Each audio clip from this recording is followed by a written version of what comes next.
Hello दोस्तों, welcome to my YouTube channel. आज है मैं कंप्यूटर जीके के बहुत ही शानदार और बेहतरीन क्वेश्चन। तो दोस्तों, आज लगभग 50 से 60 क्वेश्चन हम कंप्यूटर जीके के इस क्लास में करने वाले हैं और आज की क्लास बहुत ही बेहतरीन और बहुत ही शानदार होने वाली है, क्योंकि हर एग्ज़ाम में जैसे NTPC, group D, SSC, railway, video, Rajasthan police सभी में कंप्यूटर के क्वेश्चन पूछे जाते हैं। तो आज की क्लास में हम कंप्यूटर के लगभग 50 से 60 क्वेश्चन लेके आए हैं। तो इस क्लास को पूरी देखना। देख लेते हैं आज के महत्वपूर्ण क्वेश्चन। आंकिक और तार्किक को पदों आंकिक और तार्किक पदों को अभिव्यक्त आंकिक और तार्किक पदों को अभिव्यक्त करने वाली प्रक्रियाओं को नियंत्रित करने या गणना करने वाले एक स्वचालित इलेक्ट्रॉनिक्स उपकरण को क्या कहते हैं? तो दोस्तों, आंकिक और तार्किक पदों की को अभिव्यक्त करने वाली एक प्रक्रिया जिसको नियंत्रित करने और गणना करने वाले एक स्वचालित इलेक्ट्रॉनिक्स उपकरण को कंप्यूटर कहा जाता है।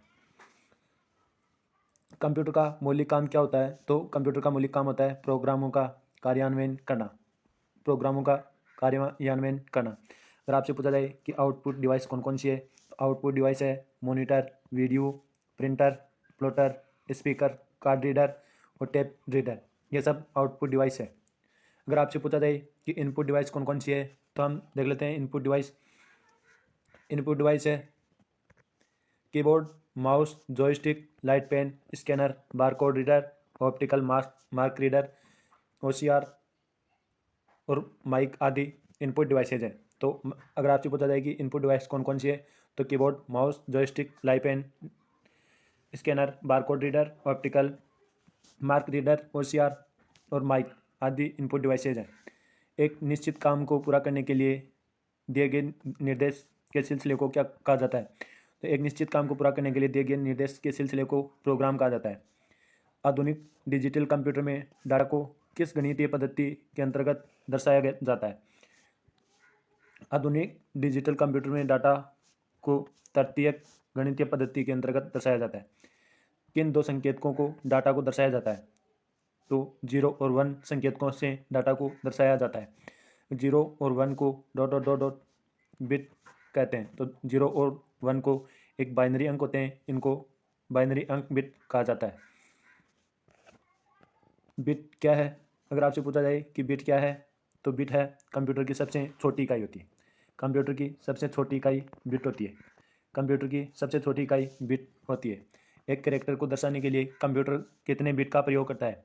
अगर आपसे पूछा जाए कि एक कैरेक्टर को दर्शाने के लिए कंप्यूटर कितने बिट का प्रयोग करता है, तो कंप्यूटर 8 बिट का प्रयोग करता है। मौजूदा समय में कंप्यूटर की स्टैंडर्ड इकाई क्या होती है? अगर मौजूदा समय में कंप्यूटर की स्टैंडर्ड इकाई होती है बाइट। कितने बिट मिलकर एक बाइट बनाते हैं? तो अगर 8 बिट मिलकर 8 बिट मिलकर एक बाइट बनाते हैं।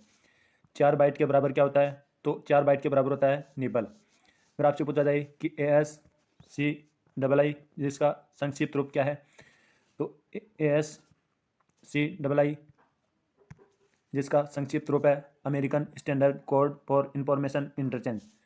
इंफॉर्मेशन की उस यूनिट को क्या कहते हैं जिसे कंप्यूटर एक ही समय में संसाधित और स्थानांतरित कर सकता है? तो उसको वर्ड कहा जाता है। इंफॉर्मेशन की वर्ड यूनिट को कंप्यूटर एक ही समय में संसाधित और स्थानांतरित कर सकता है। आमतौर पर हम लोग 8 बिट, 16 बिट, 32 बिट या 64 बिट कंप्यूटर जैसे शब्द सुनते हैं। ये क्या है? तो यह है कंप्यूटर की वर्ड साइज। कंप्यूटर की वर्ड साइज है 8 बिट, 16 बिट, 32 बिट, 64 बिट। ये कंप्यूटर शब्द सुनते हैं, ये सभी कंप्यूटर के वर्ड साइज है। 1 किलोबाइट कितने बाइट से मिलकर बनता है? तो 1 किलोबाइट बनता है 1024 बाइट से मिलकर। 1 KB 1 KB 1024 बाइट। 1 मेगाबाइट क्या है?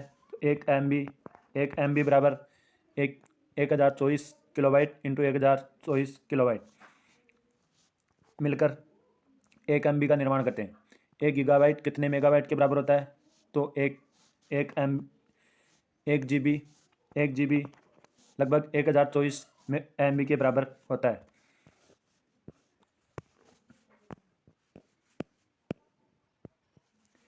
कंप्यूटर डेटा और निर्देश उसकी मेमोरी में जमा होते हैं। इस मेमोरी स्पेस को मापने की इकाई क्या है? तो दोस्तों इसकी मापने की इकाई है बाइट। कंप्यूटर डेटा और निर्देश उसकी मेमोरी में जमा होते हैं। इस मेमोरी स्पेस को मापने की इकाई बाइट कहलाती है। आजकल के ज़्यादातर कंप्यूटरों में डिज़ाइन वॉन न्यूमैन आर्किटेक्चर पर आधारित होती है। वॉन न्यूमैन की प्रस्तावना थी कि आंकड़ों पर गणितीय और प्रक्रिया के लिए एक यूनिट होनी चाहिए। इस यूनिट को क्या नाम दिया गया है? इस यूनिट को दिया गया है ALU, arithmetic logic unit. Arithmetic logic unit. Computer की शब्दावली में प्रत्येक निर्देश एक कोड होता है। इस कोड को एक निश्चित कंट्रोल सिग्नल में बदलने वाली इकाई को क्या कहा जाता है? तो इस इकाई को कहा जाता है कंट्रोल यूनिट। कंप्यूटर की शब्दावली में प्रत्येक निर्देश एक कोड होता है। इस कोड को एक निश्चित कंट्रोल सिग्नल में बदलने वाली इकाई को कंट्रोल यूनिट कहा जाता है। ALU और CU किसके पार्ट होते हैं? ALU और CU ये सेंट्रल प्रोसेसिंग यूनिट के पार्ट होते हैं।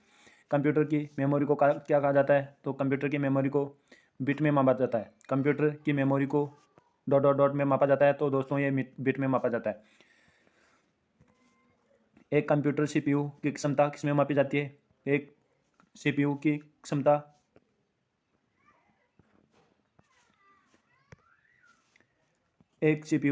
किसमें मापी जाती है? तो एक CPU की क्षमता MIPS में मापी जाती है। अगर आपसे पूछा जाए कि MIPS जिसका संक्षिप्त रूप क्या है? तो इसका संक्षिप्त रूप है मिलियन इंस्ट्रक्शन पर सेकेंड।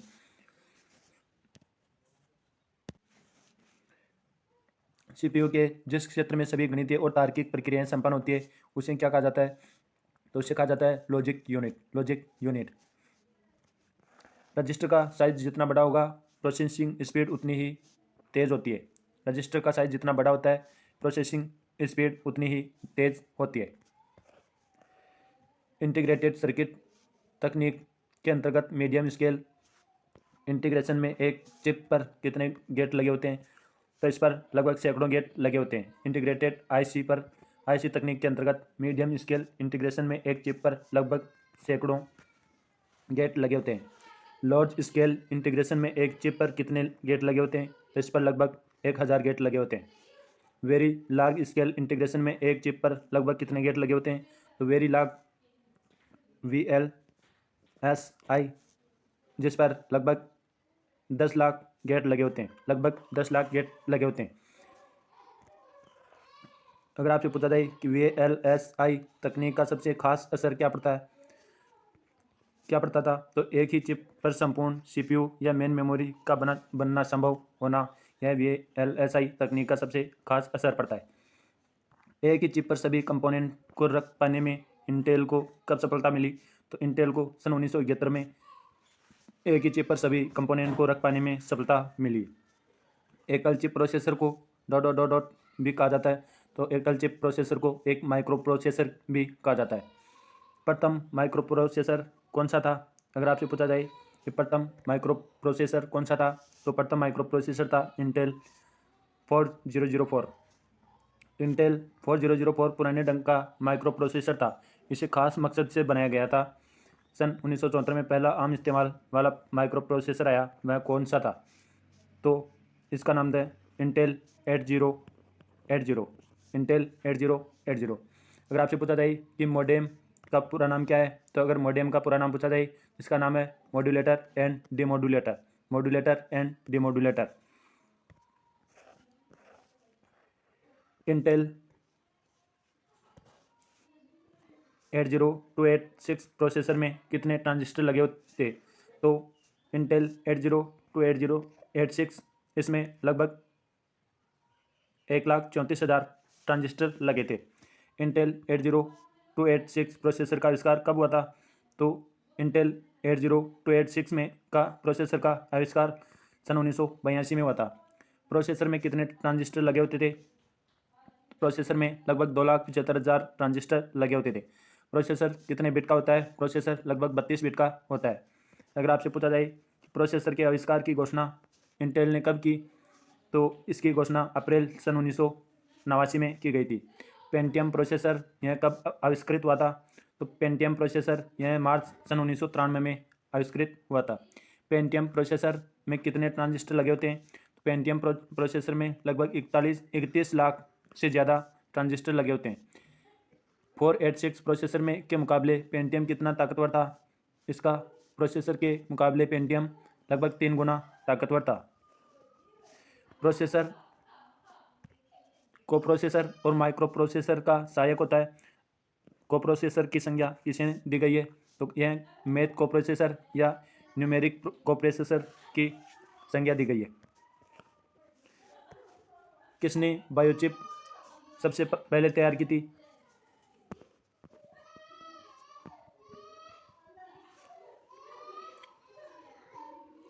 अगर आपसे पूछा जाए कि किसने बायोचिप सबसे पहले तैयार की थी, तो कैलिफोर्निया विश्वविद्यालय ने सर्वप्रथम बायोचिप तैयार की थी।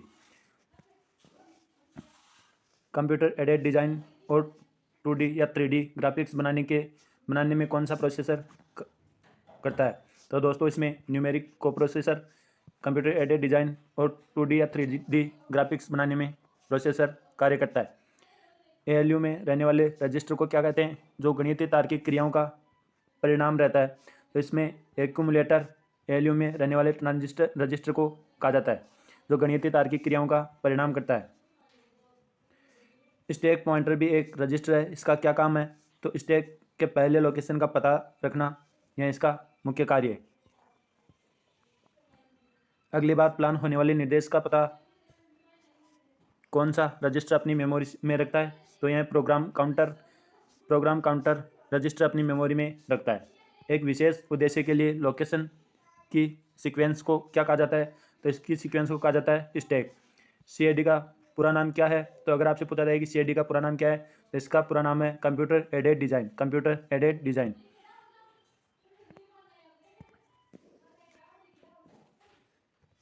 विशेष परिणाम में डाटा संग्रहित करने में सक्षम ... को रजिस्टर कहते हैं। तो इस उपकरण को रजिस्टर कहा जाता है। विशेष परिणाम में डाटा संग्रहित करने में सक्षम उपकरण को रजिस्टर कहा जाता है। कंप्यूटर में किसकी जरूरत डाटा और निर्देश के भंडारण और जरूरत पड़ने पर निस्तारण के लिए पड़ती है? तो इसकी जरूरत पड़ती है मेमोरी की जरूरत पड़ती है।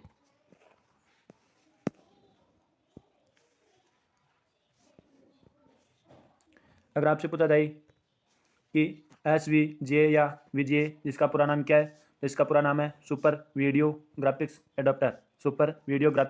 एडोप्टर। मेमोरी को और किस नाम से भी बुलाते हैं? तो मेमोरी को एक प्राइमरी स्टोरेज सेक्शन के नाम से भी बुलाया जाता है।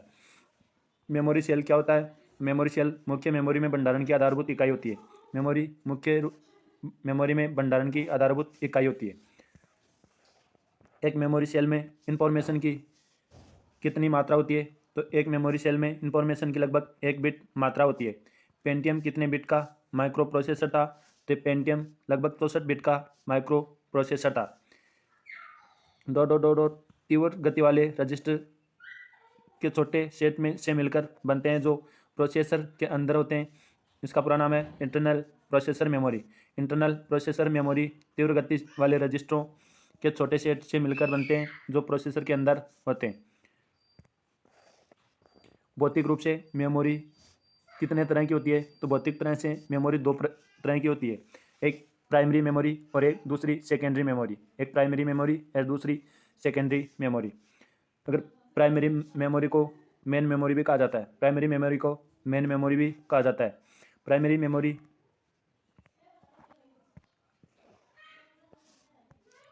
मेमोरी की स्पीड प्रोसेसर मेमोरी की तुलना में धीमी होती है। प्राइमरी मेमोरी की स्पीड इंटरनल मेमोरी की तुलना में धीमी होती है।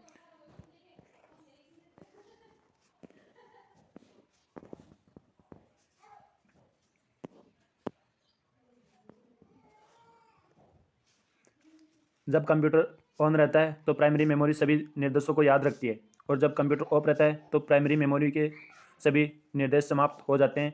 कंप्यूटर की भाषा में इसे क्या कहा जाता है? तो कंप्यूटर की भाषा में रैम कहा जाता है। अगर रैम मेमोरी जो प्राइमरी मेमोरी होती है, उसमें जब कंप्यूटर ऑन रहता है तो प्राइमरी मेमोरी के सभी निर्देश यह याद रखता है, और जब कंप्यूटर ऑफ हो जाता है तो प्राइमरी मेमोरी के सभी निर्देश समाप्त हो जाते हैं। RAM का फुल फॉर्म क्या है? तो रैम का फुल फॉर्म है random access memory. Memory cell को डॉट डॉट डॉट भी कहते हैं। तो मेमोरी सेल को मेमोरी लोकेशन भी कहा जाता है। मेमोरी सेल को मेमोरी लोकेशन भी कहा जाता है। प्रत्येक मेमोरी लोकेशन का पता एक समान नहीं होता है। प्रत्येक मेमोरी लोकेशन का पता एक समान नहीं होता है। मेमोरी क्षमता किसे कहा जाता है? मेन मेमोरी में संग्रहित की जा सकने वाली सूचना की मात्रा को मेमोरी क्षमता कहा जाता है।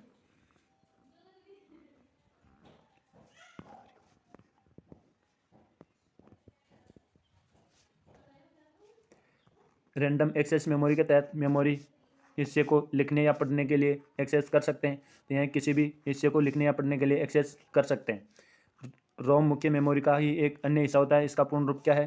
तो रोम मुख्य मेमोरी का एक हिस्सा अन्य हिस्सा होता है। इसका पूर्ण रूप है read only memory. Read only memory. Read only memory सिर्फ पढ़ी जा सकती है। रीड ओनली मेमोरी सिर्फ पढ़ी जा सकती है। बीपीएस का नाम क्या है? तो अगर बीपीएस का नाम है बिट्स पर सेकंड। बिट्स पर सेकंड। रीड ऑन मेमोरी कब लिखी जा सकते हैं? रीड ऑन मेमोरी सिर्फ कंप्यूटर निर्माण के समय लिखे जाते हैं। रीड ऑन मेमोरी यह सिर्फ कंप्यूटर के निर्माण के समय लिखे जाते हैं। क्या प्रॉम्प्ट्स एक बार लिखे जाने के बाद बदले जा सकते हैं? तो ये प्रॉम्प्ट्स लिखने के बाद एक बार नहीं बदले जा सकते। ईपीरोम का पूर्ण रूप क्या है? इसके अंतर्गत लिखने के साथ साथ मिटाना भी संभव होता है। तो अगर आपसे पूछा जाए कि ईपीरोम का पूर्ण रूप क्या है, तो erasable programs, erasable P ROMs, erasable programmable ROM, erasable programmable ROM. EPROM का पूर्ण रूप क्या है? तो electrically erasable ROMs, electrically erasable programmable ROM इसका पूर्ण रूप होता है। कुछ मेमोरी एक अंतराल के बाद अपनी स्टोरेज खो देते हैं। इन्हें क्या कहा जाता है? तो इन्हें कहा जाता है डायनेमिक मेमोरी। Dynamic memory. जिस मेमोरी को रिप्लेसिंग की ज़रूरत नहीं पड़ती है उसे क्या कहा जाता है? तो स्टैटिक मेमोरी इसे कहा जाता है। जिस मेमोरी को रिप्लेसिंग की ज़रूरत नहीं पड़ती है उसे स्टैटिक मेमोरी कहा जाता है। बिजली से के बाधित होने पर गुम होने वाली मेमोरी को क्या कहा जाता है? उसे वोलेटाइल मेमोरी भी कहा जाता है। Volatile memory. सेमीकंडक्टर मेमोरी कैसी होती है? तो सेमीकंडक्टर मेमोरी होती है एक वोलेटाइल मेमोरी। वोलेटाइल मेमोरी होती है। एक मैग्नेटिक मेमोरी कैसी होती है? तो ये भी वोलेटाइल मेमोरी होती है। तो दोस्तों ये थे आज के कंप्यूटर के लगभग 60 क्वेश्चन। और मुझे लगता है कि आपको यह वीडियो अच्छा लगा होगा। अगर आपको अच्छा लगा है तो एक लाइक ज़रूर कर देना प्लीज़। और अगर आप हमारे यूट्यूब चैनल पर नए हैं तो हमारे यूट्यूब चैनल को सब्सक्राइब करें जिससे कि हर वीडियो का नोटिफिकेशन आपको मिल सके। थैंक यू दोस्तों।